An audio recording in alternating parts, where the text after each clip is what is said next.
दोस्तों, भूत प्रेत से संबंधित घटनाओं में ज्यादातर घटनाएं रोंगटे खड़े ही कर देती हैं, तो कुछ इतनी मार्मिक होती हैं कि दिल भर आता है।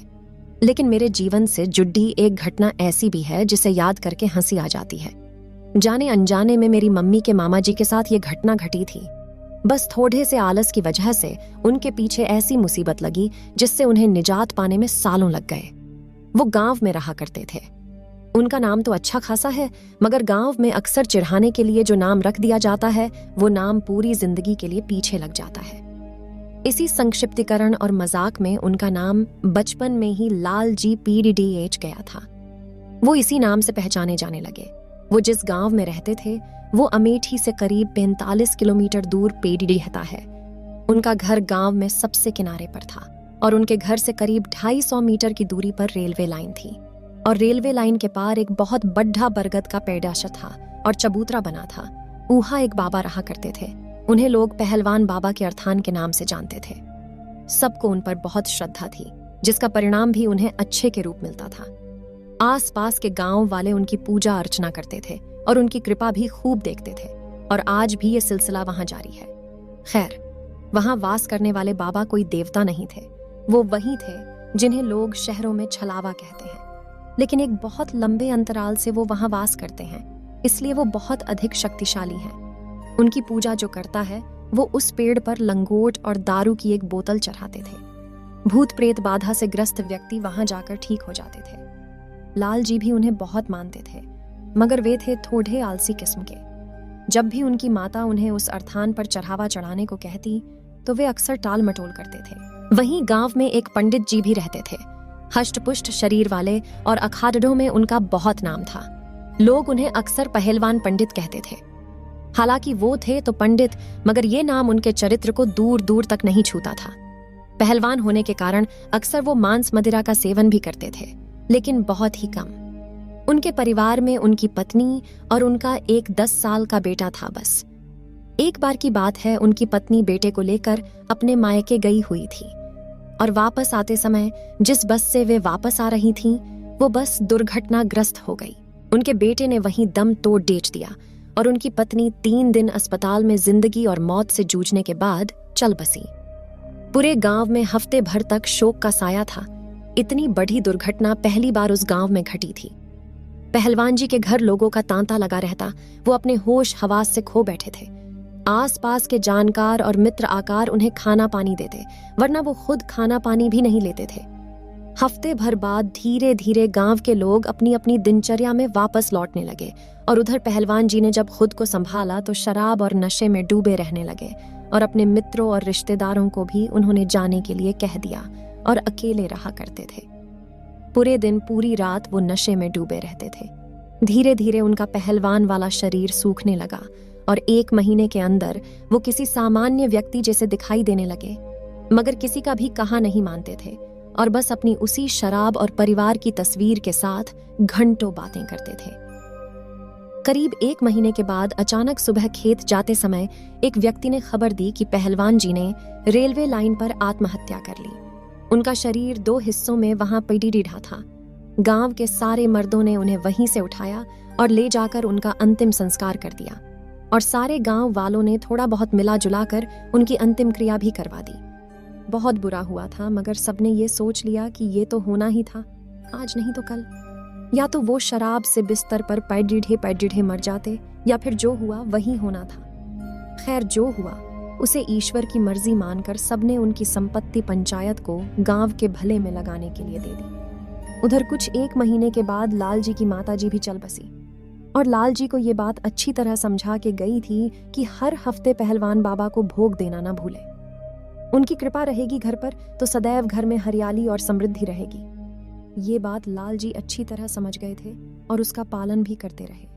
हफ्ते में 1 दिन वो अर्थान पर जाकर भोग अर्पण करके आते थे, और सबकी तरह ही शराब की बोतल से थोड़ी सी शराब वहां चढ़ाकर बाकी बोतल को प्रसाद के रूप वापस लाकर उसका सेवन करते थे।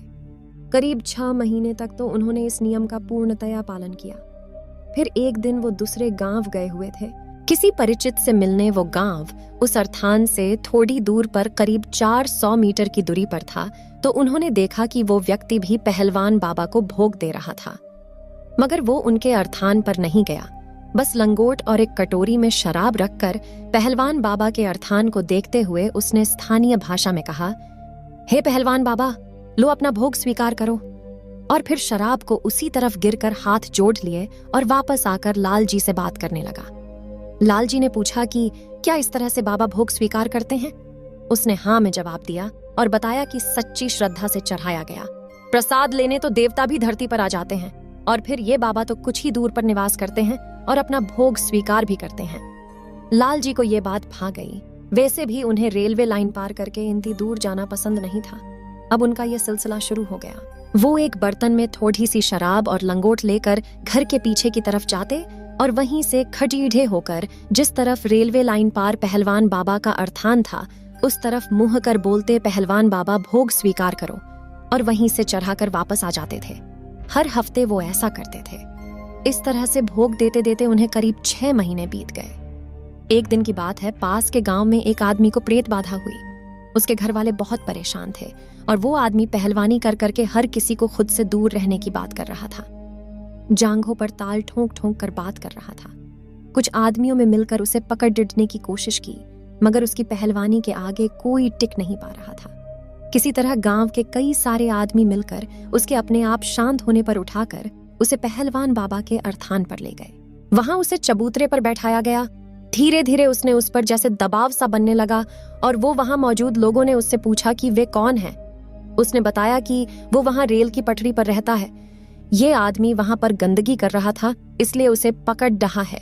लोगों में से एक ने पूछा कि माफ कर दो, इसे और जाने का क्या लोगे ये बता दो। उसने कहा, दारू पिला दो, छौड़ा दूंगा। वहां मौजूद लोग तुरंत दारू लेकर आए और उसे दिया, मगर उसने पीने से मना कर दिया और कहा, ऐसे नहीं, जो मुझे हमेशा देता है बस उससे ही लूंगा। जिज्ञासावश सबने पूछा कि वो भोग किससे लेना चाहेगा, तो उसने बताया कि फलाने गांव में लाल जी नाम का आदमी है, वो मुझे हमेशा दारू देता है, वो देगा तो मैं तुरंत चला जाऊंगा। पहले तो लोगों को शक हुआ कि कहीं लाल जी नाम के आदमी ने ही तो नहीं भेजा है इसे तंत्र मंत्र करके, लेकिन इस बात की पुष्टि के लिए, समस्या के समाधान के लिए सबने लाल जी से मिलने की ठान ली। कुछ व्यक्ति उस आदमी के घर के सदस्यों के साथ मिलकर जो गांव उसने बताया था उस तरफ चल पड़ीढ़े लाल जी से मिलने। जब वो लोग लाल जी के पास पहुंचे तो उन्होंने सबसे पहले ये आजमाया कि कहीं इसी आदमी ने तो कोई तंत्र मंत्र नहीं किया। इस बात की पुष्टि के लिए उन्होंने आसपास के लोगों से पूछताछ की। सबने बताया कि वो तो जल्दी पूजा भी नहीं करता, तंत्र मंत्र की तो बात ही दूर है। इस बात ने सबको सकते में डाल दिया और अब वो लोग लाल जी के पास पहुंचे और उन्हें सारी घटना से अवगत करवाया। लाल जी पहले से ही भूत प्रेतों के नाम से भागा करते थे। जब उन्हें पता चला कि कोई भूत प्रेत उन्हें बुला रहा है तो उन्हें पांव के नीचे से जमीन सरक गई और उन्होंने जाने से साफ मना कर दिया। इस बात से वहां मौजूद लोगों को इस बात की तो तसल्ली हो गई थी कि ऐसा आदमी कोई तंत्र मंत्र नहीं कर सकता। फिर उन्होंने लाल जी से साथ चलने और उससे बात करने के लिए कहा। लाल जी किसी भी कीमत पर राजी नहीं हो रहे थे।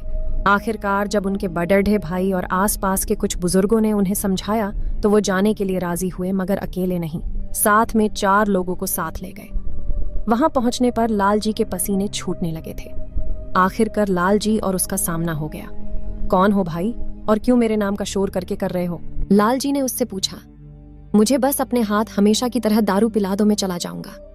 उस आदमी ने लाल जी के सामने हाथ जोड़कर कहा। वहां मौजूद ऐसे दृश्य को सब आंखें फाड़ फाड़ कर देख रहे थे।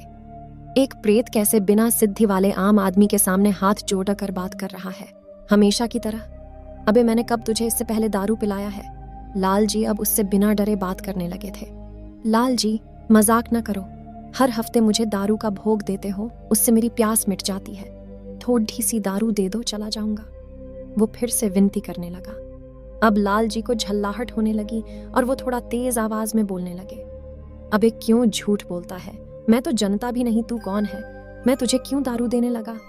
हर हफ्ते तो मुझे दारू देते हो अपने घर के पीछे आकर और पूछते हो कि कब दारू दी। वो हंसते हुए बोला। वो लाल जी हर बात ध्यान से सुनता और जवाब देता और उनके झल्लाने पर हंसता, जैसे कि कोई आम आदमी अपने किसी प्रियजन के साथ व्यवहार करता है।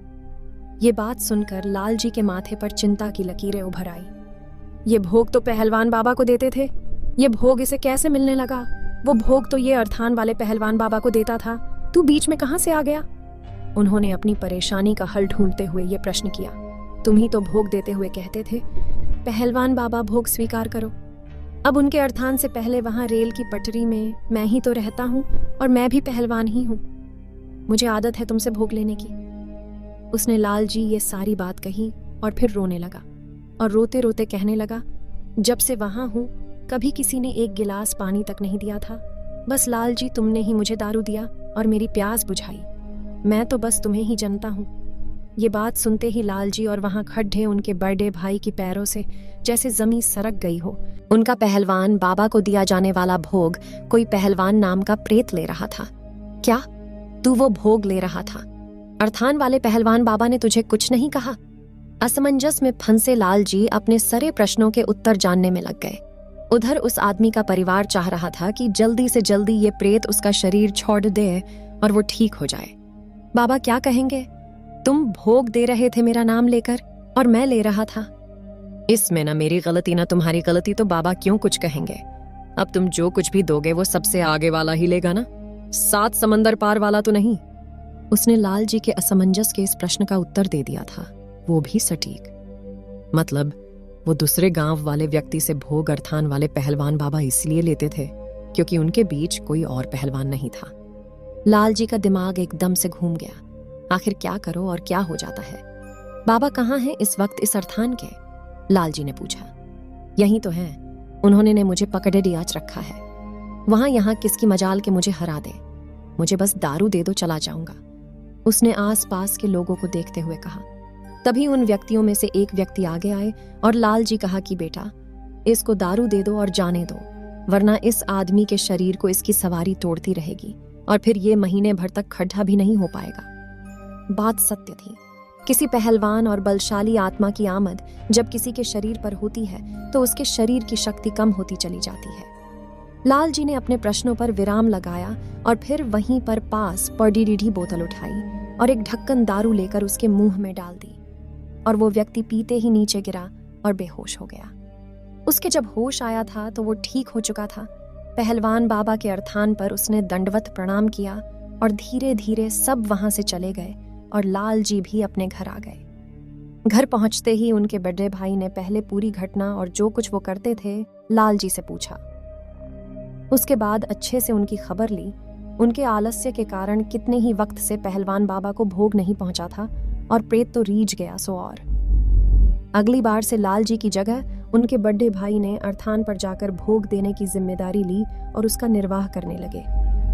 करीब 1 महीने तक सब कुछ ठीक ठाक चला, मगर 1 महीने के फिर से एक अजीब सी घटना घट गई। रात के करीब 11 बजे थे। गांव में 11 बजे का वक्त अत्यधिक आधी रात का वक्त हो जाता है। उस वक्त पर ही कुछ व्यक्ति लाल जी के घर आए साथ चलने की प्रार्थना करने लगे, यहाँ तक कि पैसों की पेशकश तक कर दी। एक तो लाल जी का आलस्य, ऊपर से रात का वक्त, दोनों ने पहरे लगा रखे थे, मगर इतना परेशान उन लोगों को देखकर वो जाने के लिए राजी हो गए। वहां पहुंचते ही लाल जी को वो देखकर खुशी से बोला, आओ लाल जी। लाल जी झल्ला गए और गुस्से में उसकी सेंकने लगे। क्या है बेसाले, क्यों दुखी कर रखा है? ना रात देखे न दिन। मगर वो फिर भी विनम्रता से बोला, बस तुम्हारे हाथों से दारू चाहिए थी। इतने दिनों से तुम उस तरफ भी नहीं आए तो देखा भी नहीं था। जान लेगा क्या मेरी? नाम बदनाम कर दिया है मेरा और ऊपर से मेरी खुशामती करता है। अगर जिंदा होता तो मैं तुझे मार देता। लाल जी गुस्से में बदबदाए जा रहे थे। जान जाने का दुहक तो मुझे है। तुम मुझे बस दारू पिला दो और जाने दो, तुम्हारी उम्र बहुत है, उसकी चिंता ना करो। उसने लाल जी के गुस्से का फिर से सरल उत्तर दिया। लाल जी को कुछ नहीं सूझा। उन्होंने उसे दारू देकर विदा कर दिया और अब उन्होंने कई जगह जाकर कई ओझा तांत्रिक ढूंढे, ताबीज वगैरह बनवाई ताकि वो पहलवान परेशान न कर सके। मगर इन सब का कोई औचित्य नहीं था, क्योंकि उसे तो सिर्फ लाल जी से दारू चाहिए थी, न कि लाल जी को कोई नुकसान पहुंचाना था।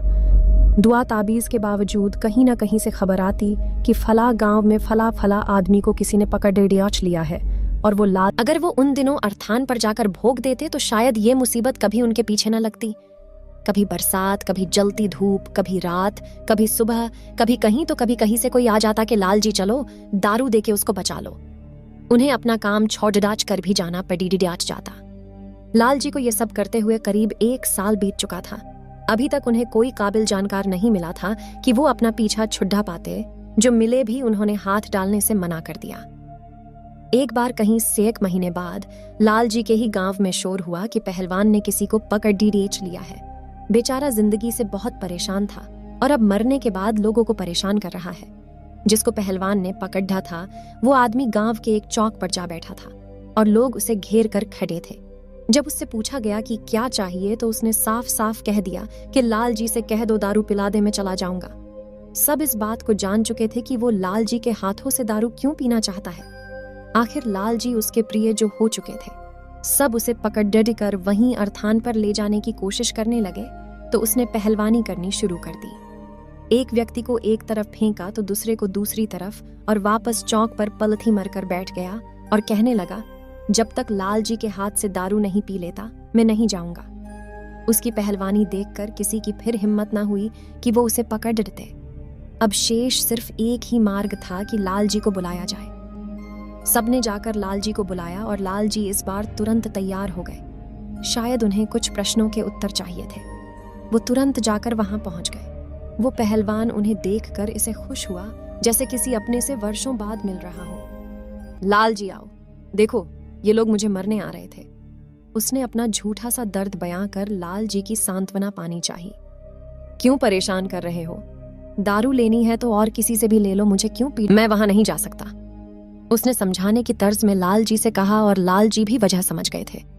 वो वजह मैं यहाँ आप लोगों को नहीं बता सकता। आसपास वाले कहने लगे कि दारू देकर इसको हटाओ लाल जी। आसपास कोई ओझा तांत्रिक भी नहीं है, तुम ही इसे हटाओ।